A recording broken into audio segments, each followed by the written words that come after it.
Então, o tecido muscular, nós temos 3 tipos de tecido: o músculo estriado esquelético, o músculo estriado cardíaco e o músculo liso. Cada tecido desse tem uma característica própria. Então, nós vamos um por um aqui. No músculo estriado esquelético, então as células são alongadas, as estrias são transversais e eles são multinucleados. Isso é uma característica bem específica do tecido estriado esquelético. Onde que a gente encontra ele? Num todo, né? Então, toda a musculatura que é voluntária de contração de músculo, língua, é músculo estriado esquelético, com estrias transversais, multinucleadas e células alongadas. Aí, do músculo estriado cardíaco, nós temos também células alongadas, as estrias também são transversais, só que elas são com menos núcleo. Então, a gente tem presença de menos núcleo do que comparado com o músculo estriado esquelético. E outra característica bem própria do tecido muscular cardíaco são os discos intercalares, que é uma característica para quê? Para auxiliar na contração forte, para ser uma contração bem reforçada, né? Muito diferente, por exemplo, do músculo estriado esquelético. E ele tem que contrair constantemente. E o músculo liso, ele vai possuir, então, ele não tem estrias transversais, a gente não vê essas estrias transversais, ele forma só esses, como se fosse o acolchoado de células, né? As células são fusiformes, então elas são alongadas, mas elas são mais estreitas nas extremidades e mais encorpadas no centro dela. E onde que a gente encontra o músculo liso? O músculo liso, ele está nas paredes dos vasos sanguíneos, ele está nos músculos, nos órgãos internos, de forma geral. Então, nós temos os brônquios, bronquíolos, nós temos musculatura lisa. No trato digestório, nós temos musculatura lisa, esôfago, estômago, intestino, bexiga, tudo isso, útero, todos esses órgãos, nós temos musculatura lisa. Então, aí que a gente vai encontrar. O músculo estriado cardíaco, não preciso nem dizer onde é que encontra, né? Aí, agora, a gente, então, vai para algumas características próprias do músculo esquelético, estriado esquelético. Essa figura aqui é lá do Junqueira e Carneiro, assim como todas as outras, quer dizer, exceto uma lá no final, que eu coloquei uma outra figura da web, mas todas as outras figuras são do Junqueira e Carneiro. Então, aqui é uma estrutura do músculo estriado esquelético. Vamos entender ele. Ele é um corte transversal para a gente conseguir visualizar as estruturas, né? Esses pontos vermelhinhos aqui são os vasos sanguíneos capilares que vão irrigar essa musculatura. O endomísio envolve cada fibra muscular, essa estruturazinha aqui, alguns vão estar vendo ela em cinza, outras em verde, né? Um tom de verde. O perimísio envolve um conjunto de fibras, então nós temos as fibras, cada fibra dela é envolta por endomísio, e o conjunto de fibras pelo perimísio. E além disso, nós temos o que vai cobrir, que envolve o músculo inteiro, que é o epimísio, é uma outra membrana mais externa. Para as fibras musculares, é um conjunto, então, para formar as fibras musculares, nós temos um conjunto de miofibrilas. Uma característica bem clássica da célula muscular, de forma geral, é a quantidade de estruturas internas que ela tem, de proteínas internas, que vai auxiliar na contração dessas estruturas, de uma estrutura proteica sobre a outra. É uma característica própria do tecido muscular. Aí eu escolhi algumas gravuras aí para a gente conseguir entender a histologia, né? Então, essa aqui também é um corte transversal do músculo esquelético. Voltando aqui, ó. Aqui vai mostrar essas estruturas que a gente viu nesse esquema. Então, aqui tá, ó. É uma fibra muscular e ela tá coberta aqui, ó, com endomísio, que vai cobrir a fibra toda. E aqui, cada feixezinho desse aqui, ó, da fibra, nós temos o perimísio. E aqui nós temos os núcleos da célula, então elas são multinucleadas no esquelético, né? E ao redor disso tudo aqui, formando o feixe muscular, nós temos o epimísio, que vai cobrir toda a musculatura, o músculo estriado esquelético. Esse aqui já é um corte longitudinal, ele está de comprido, né? Longitudinal. Olha a quantidade de núcleos que dá para visualizar aqui nessa imagem. Lembrando que essa imagem também é lá do Junqueira e Carneiro. E essas estruturinhas aqui em escuras, aqui em azul escuro que as setas estão indicando, são os capilares, os vasos sanguíneos. Então, para verificar a quantidade que tenho de extensa de vasos para irrigar essa musculatura aí, para dar suporte sanguíneo. Por isso que quando a gente faz uma contração vigorosa, você aumenta o calor tecidual, porque esse sangue vai tentar irrigar quanto mais esse tecido para levar o quê? Para levar ATP, para levar energia para essa musculatura aí. E também para refrigerar ela, né? Vamos lá. E aí já vem uma primeira perguntinha, mas ela vai estar lá no Google Forms junto com as outras perguntas, tá? O tecido muscular esquelético, ele tem 4 proteínas principais, que é a quitina, a miosina, a troponina e a tropomiosina. Então, uma das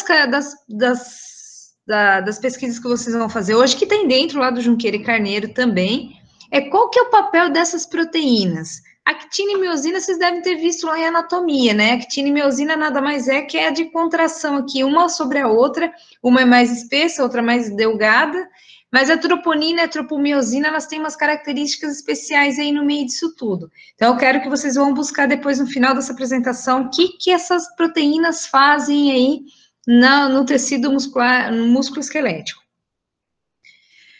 Aí nós temos aqui outra situação que é muito importante para o fisioterapeuta entender, ele precisa ter isso aqui esmiuçado. É a junção neuromuscular. Então, nós temos um neurônio aqui eferente, que vem do sistema nervoso, né? E ele vai ele vai disparar uma informação para esse músculo para ele fazer a contração. Esse disparo é um potencial de ação gerado. Então, eu vou ter uma diferenciação do potencial de membrana, que é da membrana dessa célula muscular aqui, causado por essa sinapse elétrica que está vindo aqui do neurônio efetuador, eferente. Aí ele vai chegar aqui nas nossas fibras musculares, né? E nós temos aqui uma unidade motora, que é a conexão aqui de um ponto desse aqui, e ele vai juntar em várias pontes de unidades motoras, formando uma placa motora. Então, quando vem o sinal elétrico lá do sistema nervoso, ele vai emitir para diversos feixes ao mesmo tempo.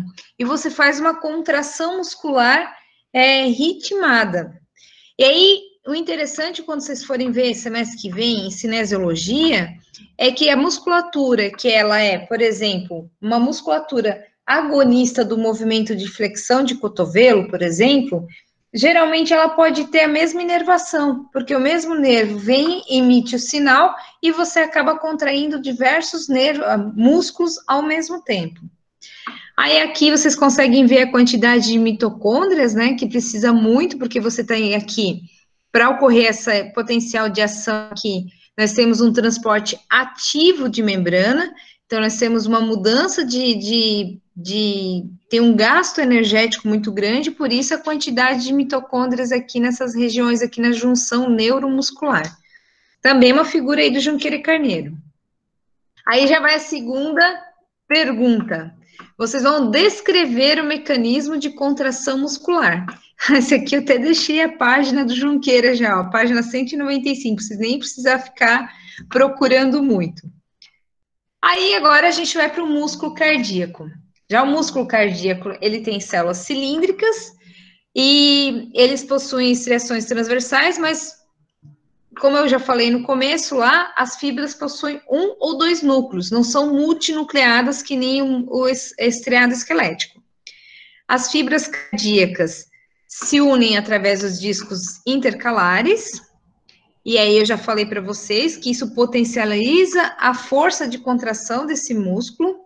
Outra coisa interessante, as mitocôndrias ocupam 40% do volume do citoplasma nas células do músculo estriado cardíaco.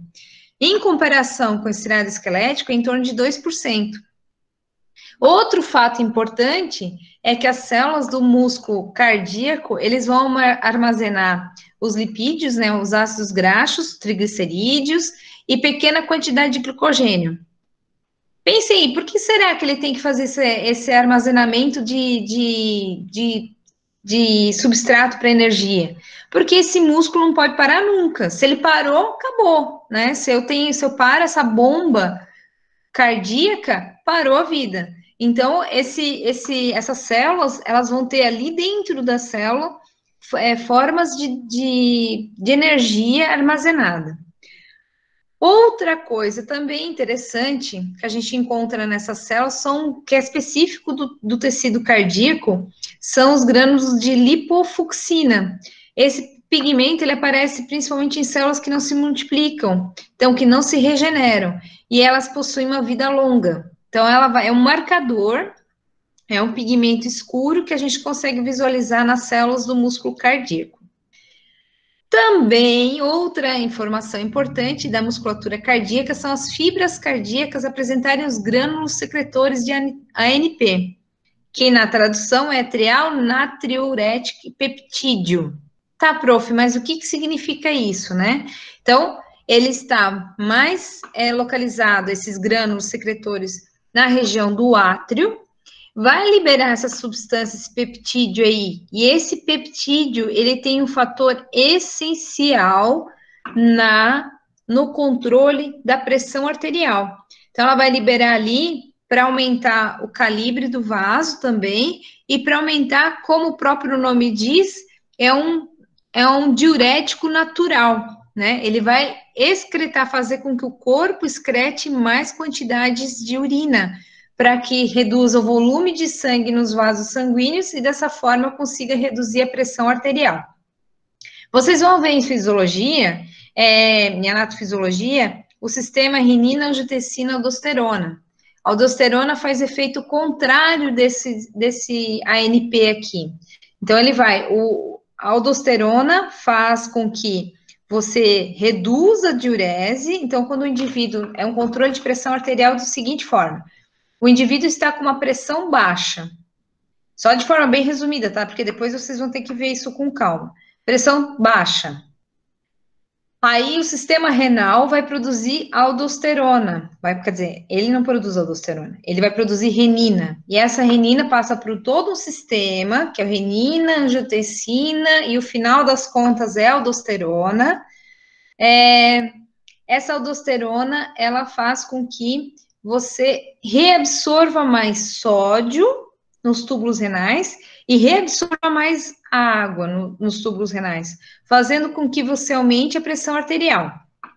Este sistema aqui, atrial, natriurético e peptídeo, faz efeito antagonista da aldosterona. Então, ele vai fazer com que você reduza a pressão arterial, excretando mais líquido pelo sistema renal. Como é que isso acontece?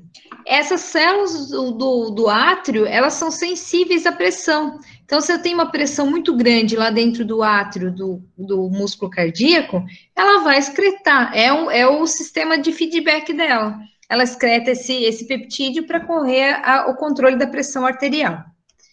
Pois bem, aqui nós temos, então, uma foto, uma imagem também do Junqueira e Carneiro, do músculo cardíaco. Então, as fibras aqui são longitudinais, e se a gente vê de mais amplificado aqui, ó, é possível já verificar os discos intercalares da musculatura cardíaca.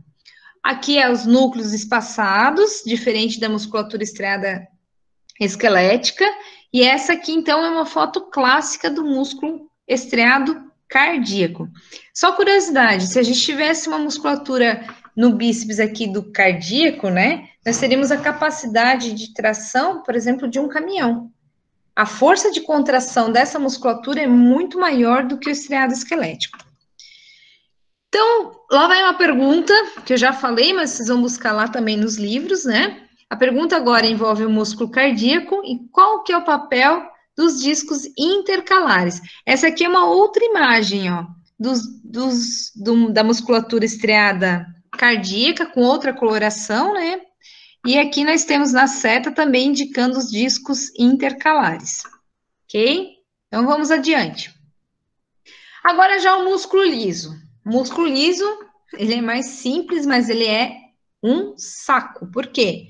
Porque quando ele contrai, ele é de forma involuntária, assim como o estriado cardíaco, ele faz contração involuntária, independe da nossa vontade. E aí depois eu vou explicar por que ele é saco, né? Então ele tem células longas, fusiformes, os núcleos são centralizados, não possui estrias, né? Ele é liso, por isso então diferente estriado e liso. E as fibras se organizam em feixes ou em camadas. Por exemplo, quando vocês viram lá, quando vocês estavam vendo o tecido epitelial no intestino, vocês viram musculatura lisa embaixo, e ela estava em forma de camadas. As células são revestidas por uma lâmina basal de fibras reticulares, isso é importantíssimo, gente, por quê? Porque essas fibras reticulares, elas vão recobrir essas membranas das células, e o que ela vai fazer de diferencial? Como ela não tem as estrias, ela vai fazer o seguinte, a hora que você contrai uma célula aqui na ponta, essa camada de película que tem sobre ela faz com que as outras sejam ativadas e provoque uma contração simultânea de todo o músculo. Aí, assim, quem já teve cólica renal sabe disso, quem já teve cólica menstrual sabe disso, e quem já teve uma cólica intestinal sabe disso. Que o negócio parece que ele vem assim, ó, e vai vindo com tudo e contrai tudo. Aí, relaxa, contrai, com toda a força possível. Ele contrai todo o feixe muscular, causando uma dor, uma cólica involuntária que a gente não consegue controlar. Aqui, diferente, olha só, aqui você verifica que é a musculatura lisa, então ela não tem nenhuma figura de estrias. Eu vou voltar lá na anterior, tá? Para vocês verem. Olha aqui, ó, vocês estão vendo aqui as estrias? Aqui a gente não vê estria nenhuma, é musculatura lisa. Ela tem os núcleos alongados também, e uma em paralela à outra, que então está em forma de camadas, né, dispostas paralelamente. E os núcleos centralizados, eles estão elípticos, mas eles estão centralizados na célula. Aí, contração do músculo liso, como eu já falei, ela é bem coordenada. Ela depende também de potencial de ação, de uma mudança de canais de cálcio. Só que ela também tem envolvido os neurotransmissores. Por quê? Porque ela está envolvida com o sistema nervoso autônomo. Não sei se vocês já viram lá na anatofisiologia, o sistema nervoso autônomo, que é o sistema simpático e parasimpático, então ele vai formar, no final das contas ali, um botão sináptico, onde eu libero o neurotransmissor, e esse neurotransmissor vai dar uma resposta nessa musculatura lisa aqui, que geralmente é um órgão. Então, ele vai fazer com que ocorra a contração dessa musculatura, que pode ser na hora de contrair, que eu vou excretar alguma substância para um outro órgão, ou simplesmente que eu estou fazendo um movimento peristáltico, por exemplo, do intestino ou do esôfago. Né? Então, a norepinefrina é um dos neurotransmissores envolvidos, a norepinefrina e também a acetilcolina. A angiotensina tipo 2 também é um neurotransmissor, ele vai agir, essa angiotensina tipo 2, que eu estava falando lá do sistema renina, angiotensina, aldosterona, ele vai fazer com que ocorra a contração da musculatura lisa da parede do vaso sanguíneo. E as endotelinas 1, que também é outro exemplo que envolve as paredes dos vasos sanguíneos. Essa aqui é uma figura que não estava lá no Junqueira Carneiro, é uma figura da internet que eu copiei e colei aqui. E ela, então, a inervação do tecido muscular liso recebe fibras simpáticas e parasimpáticas, e esses aqui são os botões sinápticos, onde que vai ter liberação do neurotransmissor, e a musculatura lisa aqui, ela vai ter botões sinápticos de receptores para esses neurotransmissores. Lembrando, então, que nós temos dois tipos de sinapses, né? Vocês devem ter visto lá na neuro, que é na anatofisiologia, que é a sinapse química e a sinapse elétrica.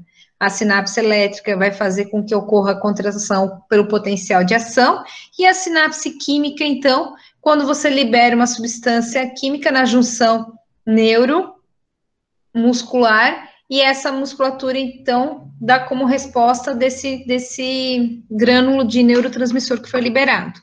Curiosidades, cada um axônio pode conter, então, cada axônio desse aqui pode conter de 10 mil a 20 mil dilatações em sua extremidade para liberação sináptica de neurotransmissor. Aí, muitas vezes, esses neurotransmissores, depois de utilizados, eles são quebrados por enzimas, que vão ter ou na junção pós-sináptica, ou às vezes até por reabsorção da membrana do neurônio, ele reabsorve e reutiliza novamente, né? É bem interessante isso aí. Então, aqui, gente, eu coloquei porque vocês estão tendo muita dificuldade de encontrar os livros. Vocês podem acessar o e-book Unidave, que é por esse site aqui, e aí vocês colocam o código e vão acessar o livro, ok? E aqui também, deixa eu dar aqui um F11. Aqui também tem um vídeo, que eu não vou botar aqui, porque depois vocês podem assistir sozinhos, né? Que é falando da contração muscular. É um vídeo bem bacana, curto, e que vai explicar certinho como é que ocorre a contração muscular. Ele é uma coisa um pouco mais dinâmica aí para vocês conseguirem entender a contração muscular. Então, de forma bem simples, esse é o sistema muscular, é o tecido muscular. Tecido muscular, estriado cardíaco, estriado esquelético e músculo liso.